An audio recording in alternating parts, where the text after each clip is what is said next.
My name is Amanda Parker, and at 32 years old, I thought I had my life mapped out with precision like the architectural blueprints I had pored over since childhood.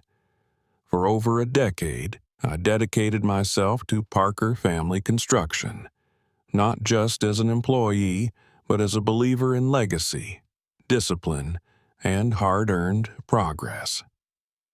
From scribbling on blueprints in my growing up in the Parker household meant growing up in the hum of drills and the scent of fresh lumber. My earliest memories are of Saturday visits to job sites with my father, Robert Parker, who proudly pointed to half-built homes and said, "One day this will be yours to run." I was different from the other girls. While they played with dolls, I built small wooden houses with leftover scraps from job sites. By the time I was a teenager, I had already memorized the basics of project timelines and budgeting. My parents seemed proud, but I studied hard, graduated with honors, and earned an MBA from Northwestern University in construction management. Even during college, I worked summers and breaks at the company, shadowing project managers, learning HR processes, and even spending weeks in the accounting department. After graduation, I joined the company full-time. At 25, I managed my first project solo. At 28, I was promoted to VP of Operations. I modernized outdated systems, saved failing Project Michael. On the other hand, took a different route. He earned a marketing degree from a local college and drifted between jobs before joining the company at 27. Despite his lack of experience, he was given the title of marketing director. He created brochures, managed social media, and occasionally attended networking events. He had charm, yes, but none of the operational backbone the company relied on. Still, our parents doted on him. "Clients prefer a man in charge," my father once said after I questioned Michael being sent to lead a presentation I had prepared. "Construction crews respond better to male authority," my mother added, brushing aside the fact that the crews respected and listened to me more than anyone else. I had ignored these red flags, choosing to believe that results mattered more than gender. I thought hard work and loyalty would speak for themselves. But then, the signs of betrayal began to emerge. Closed-door meetings between my parents and lawyers, whispers I wasn't invited to. When I asked my father directly, he smiled and said, "All in good time, Amanda. Be patient." That only deepened the pit in my stomach. Then came the call. "We want to have a family dinner," my mother said one evening. "Something important to discuss." I knew it was about the succession plan. I prepared a comprehensive 5-year growth proposal, eager to showcase my vision. I arrived at our family home, nerves buzzing, dressed professionally, tablet in hand. Michael's car was already in the driveway. The table was set with our best china. A bottle of champagne sat chilling in the center. Over dinner, we exchanged small talk until my father finally straightened his posture and said, "Michael will be taking over as CEO next year." My stomach dropped. My heart stopped. I blinked, waiting for the punchline, but there was none. Michael didn't even look at me. My mother adjusted her cutlery and said nothing. "I don't understand," I said, voice trembling. "I'm the VP of Operations. I've led the company for years in everything but title.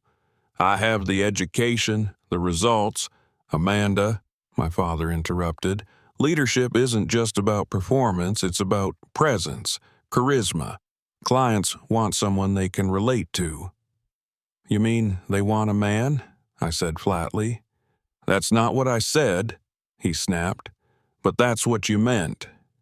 He didn't argue. They offered me the role of CEO, Chief Operating Officer, reporting to Michael. A pay raise, yes, but a demotion in spirit. 10 years of commitment, and they expected me to answer to my brother, a man who had never managed a single site or handled a major crisis. I walked out. That night, I couldn't sleep. I paced my condo, replaying every sacrifice I had made. Missed birthdays, sleepless nights, solving problems no one even knew existed. And for what? To be passed over because I wasn't leadership material?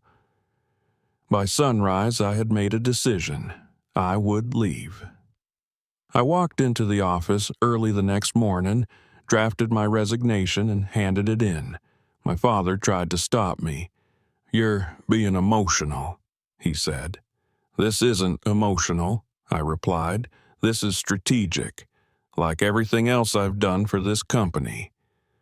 I packed up my things, declined the farewell lunch, and walked out of the building I had practically built from the inside out.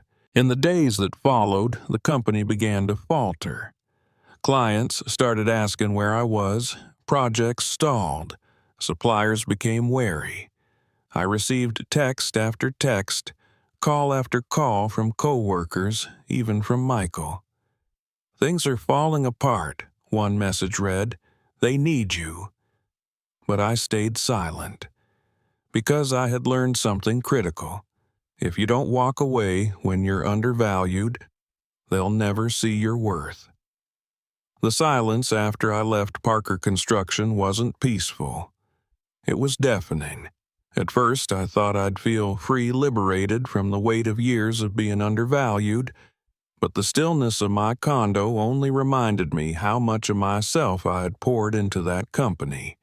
Every corner of that office bore my fingerprints.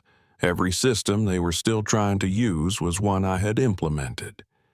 And now they were trying to run it without the person who knew where every beam and bolt went. I expected guilt or regret to set in. Instead, it was clarity. I had done everything right, and they had still chosen someone else. So now I would choose me. In the days that followed, the cracks in the foundation I had so carefully built began to show. It started with whispers, texts from old colleagues, calls from suppliers. "Michael is struggling," one of our senior project managers, Thomas, told me over the phone. "He asked me today what a punch list was." I didn't even laugh. I just felt a strange sort of numbness. Then Rachel from accounting reached out. "We're already behind on Brunswick Road," she said. "And the Madison Street renovation? It's a mess. No materials ordered, no schedule updates. People are quitting, Amanda."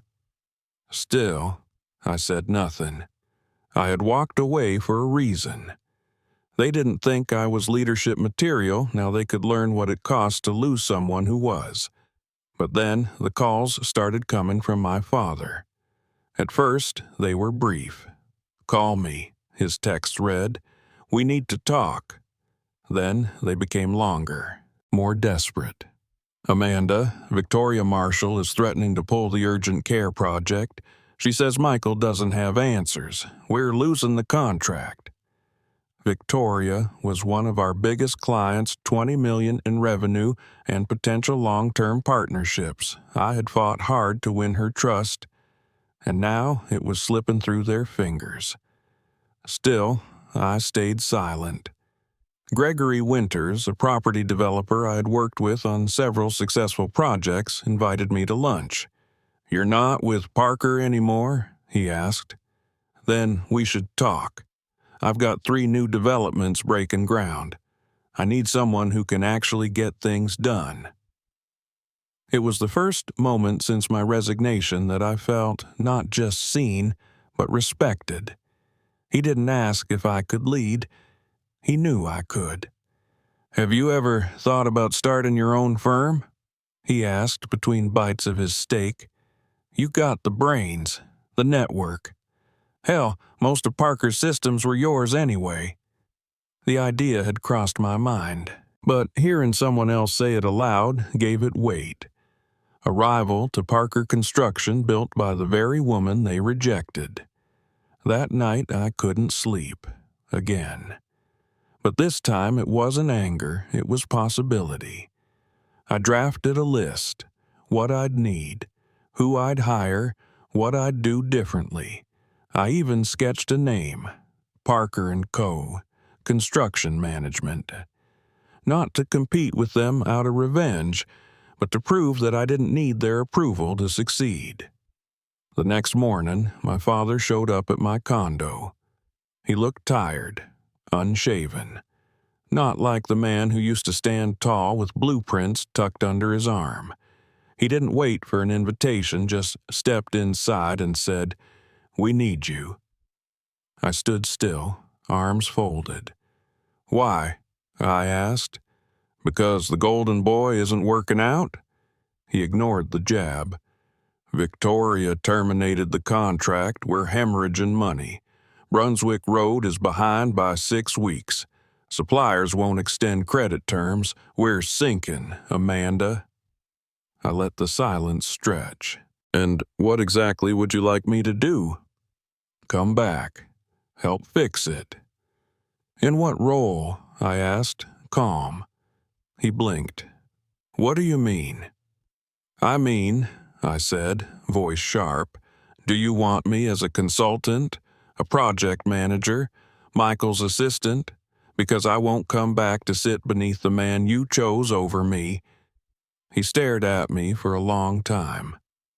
"We made a mistake," he said finally, voice low. "We didn't see it. We thought Michael could grow into the role, but he's not ready." "No," I said, "he never was. But I was, and you couldn't see past your own ideas of what a leader should look like." He didn't argue. That, more than anything, told me he finally understood.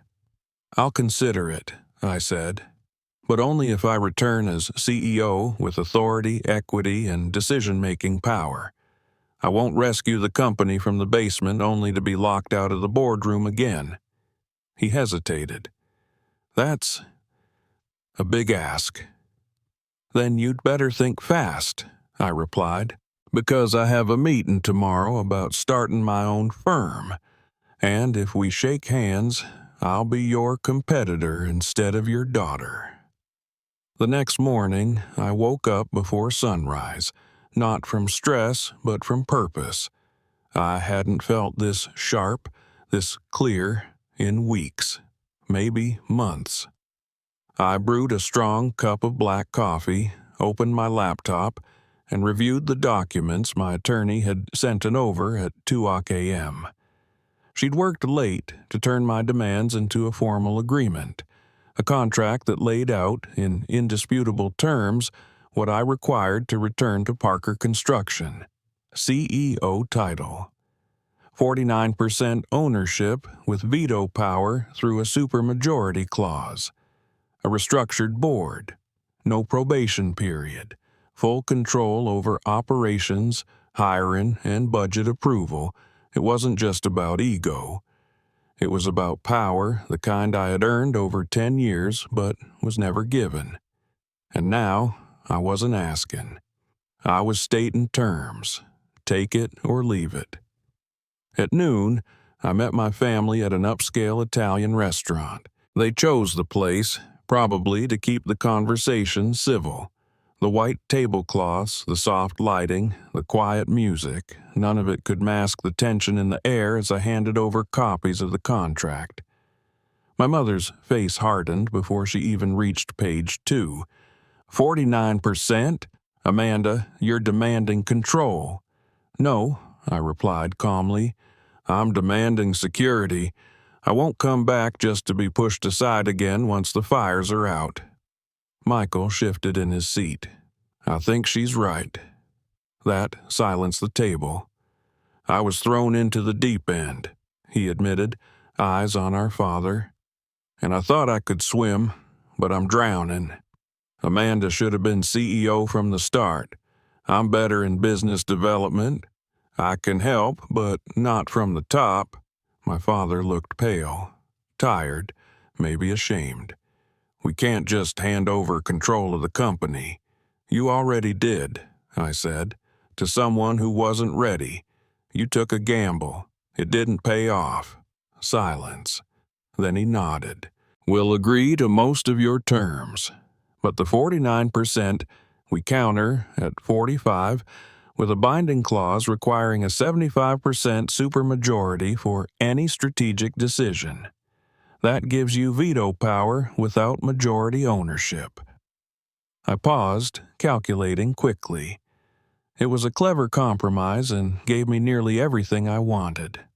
"I accept." By the time dessert arrived, we had a signed letter of intent and scheduled a meeting with legal counsel to finalize the transition. I walked out of that restaurant with power in my hands and the weight of 10 years lifted from my shoulders. The next morning, I stepped into Parker Construction not as vice president, not as daughter, but as CEO. It felt surreal walking into what had been my father's office for so long. My nameplate was already on the door. The view was the same skyline, cranes, city, but everything else had changed. This wasn't just my job now. It was my legacy to define. I called an all-hands meeting at 9:00 a.m.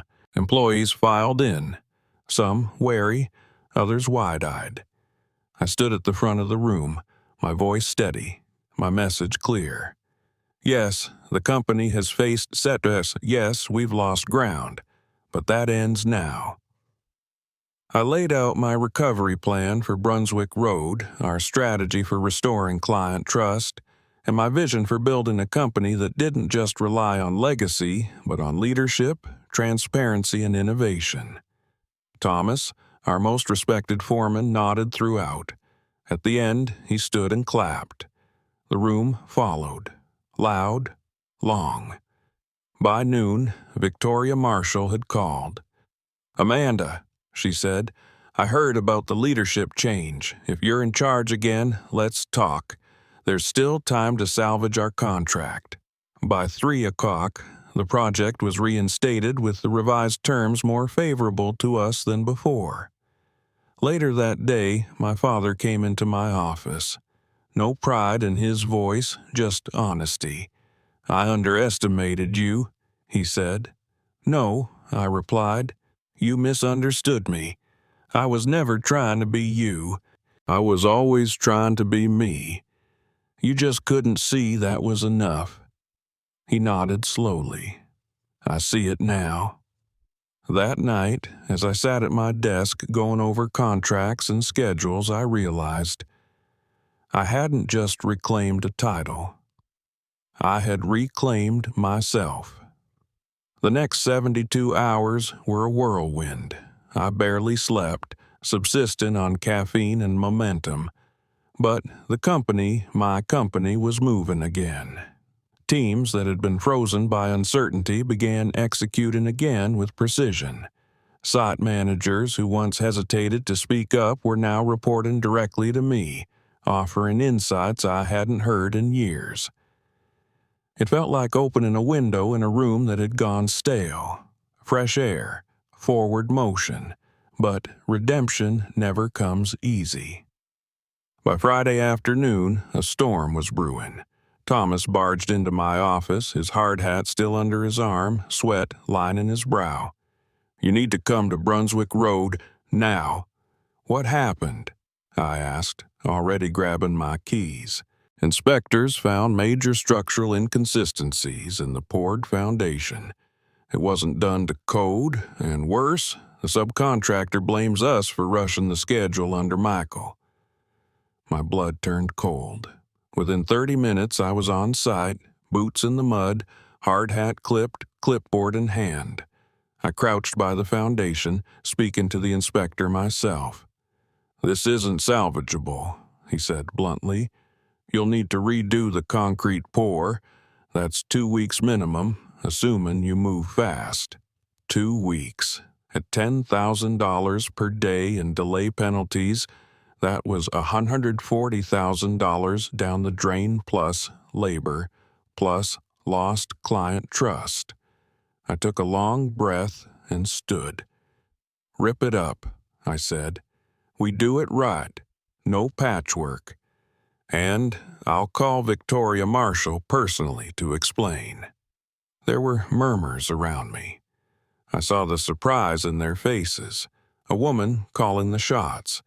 A CEO not hiding in an office, but standing ankle-deep in concrete to fix the mess. But there was also relief, confidence. They could trust this leadership. Back in my office that night, I drafted the most honest email of my career. I admitted the mistake, outlined our corrective actions, and sent it directly to Victoria. Her reply was short but reassuring. "Thank you for your integrity. Mistakes happen. What matters is how you fix them." The next week, the real tests began. I held one-on-ones with every department head. I reinstated our weekly team-wide briefings, something my father had long since abandoned. I called every supplier, every client. I made no excuses. I promised action, and I delivered. But change comes with resistance. My mother, still holding her 30% stake, called a surprise board meeting. Her proposal: reinstate oversight committees for financial prudence, with veto power over large operational decisions. It was a power grab, and a quiet way to undermine my leadership again. I walked into the meeting with every document, every contract, and every number I needed. "You want oversight?" I said calmly. "Let's start with transparency. Since I took over, we've reinstated 2 key contracts, reversed supplier credit tightening, and brought Brunswick back within 7 days of schedule recovery. The numbers don't lie. You gave the company to someone unqualified. Now I'm fixing it. You can be part of the solution or part of the past." There was a moment of silence. Michael spoke first. "She's right. We have to let Amanda lead." My mother didn't vote, but she didn't fight either. The motion failed. That night, as I locked up the office and walked out into the cool spring air, I thought about the girl I used to be, the one scribbling on blueprints in my dad's lap, dreaming of leading this company. And the woman I had become, the one who had to walk away to be seen. Redemption wasn't just about proving others wrong. It was about proving to yourself that you never needed their permission to begin with. 6 months later, Parker Construction wasn't just surviving, it was soaring. The Brunswick Road project, once a symbol of chaos and delay, had been completed 2 weeks ahead of the revised schedule. The grand opening ribbon-cutting ceremony was covered by the local news, and when they asked Victoria Marshall why she had stuck with us, her answer was simple. "Because Amanda Parker doesn't run from problems. She leads through them." Her words echoed in my head for days afterward. Inside the company, the energy had shifted entirely. For the first time in years, departments weren't operating in silos. Teams were communicating, collaborating, and creating. Michael had fully embraced his new role in business development. He was thriving in it. No longer burdened with tasks he didn't understand, he was pitching proposals, landing contracts, and even mentoring junior staff with the kind of charm that made people listen. I had underestimated him too, but now he was exactly where he belonged, and he knew it. My father kept his distance for a while. Old habits die hard, especially for a man whose identity had been wrapped up in the business he'd built. But he watched from the sidelines, at first in silence, then with subtle approval. And one evening, as I stood by the drafting table in the design department, reviewing blueprints for our biggest upcoming project, a green-certified civic center, he approached. "You know," he said quietly, "I spent my whole life building things with my hands, but I think what you're building here, this culture, this momentum, is something even more lasting." I didn't respond right away. I let the words settle, the weight of them measured. "Thank you," I said. "That means a lot." He looked around the room at the younger engineers buzzing over the plans. "You got the whole company believing in something again, including me." For a second, the silence between us wasn't uncomfortable. It was respectful, earned. But perhaps the biggest surprise came from my mother. It was a Sunday dinner, 6 months to the day after the boardroom showdown. She was ladling soup into bowls, her movements quiet, methodical. The room was full of a conversation, Michael cracking jokes, my father telling old construction stories. Then she sat down across from me and cleared her throat. "I didn't think you had it in you," she said bluntly. I raised an eyebrow. "But you did," she continued. "You do, and I was wrong. We both were." There was no warmth in her voice, but there was truth, and in that moment it was more than enough. "Thank you," I replied. "I'm glad I stayed." That night, as I drove home, the city lights blinking like stars at street level, I realized I had arrived at a place I hadn't dared to dream of a year ago, not just in my career, but in myself. Not just a title or an office, but authority, autonomy, respect, and peace. When I unlocked the front door to my apartment, I noticed the unopened mail on the kitchen table. Among the bills and circulars was a handwritten envelope. Inside, a card. On the front, a photo of the new Brunswick Road building. Inside, a note from one of the junior foremen, Danny, a kid I had mentored. "Thank you for not giving up on us, even when they gave up on you." I stared at the words for a long time, blinking hard. That was the legacy I cared about. The next morning, I stood in the lobby of Parker Construction's headquarters waiting for the elevator. A young woman stood next to me, new intern, judging by her badge and nervous fidgeting. She glanced at me and said, "Are you Amanda Parker?" I smiled. "Yes, I am. I just want to say it's really inspiring what you did, how you stood up for yourself. I want to be that brave." The elevator dinged. "You already are," I said, holding the door for her. "You're here." We stepped inside, side by side. CEO and intern. Builder and dreamer. Past and future. And as the doors closed behind us, I thought of every woman told that she wasn't enough. Every daughter asked to sit quietly while her brother got the keys. I hope they heard this story. And I hope they knew they didn't have to wait for permission. They just had to take it.